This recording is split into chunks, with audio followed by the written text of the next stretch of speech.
So guys, ito guys, the first time kong kumain ng steak. Ay, Diyos mio, garapon lang. Tawag ko dugo-dugo. Hindi na ito dugo gaga. Yan ang sa... Anong tawag? Sabo. Anong sa English? Savory. Savory. Sabor. Sabor. Dugo alang sa braces. Mga braces. Ano yung dilaw? Silaw? Hindi. Hindi.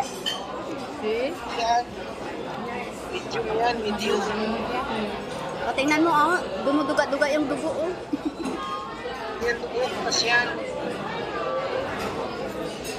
Mga dugo yan. Kaya mong kainin to, kahit ganito. Yan, dugo. Pero kaya mong kainin pag may ganito. Sure? Sure ka, ha? Pag madami, ayaw ko. Ito sa binilibin ng ano.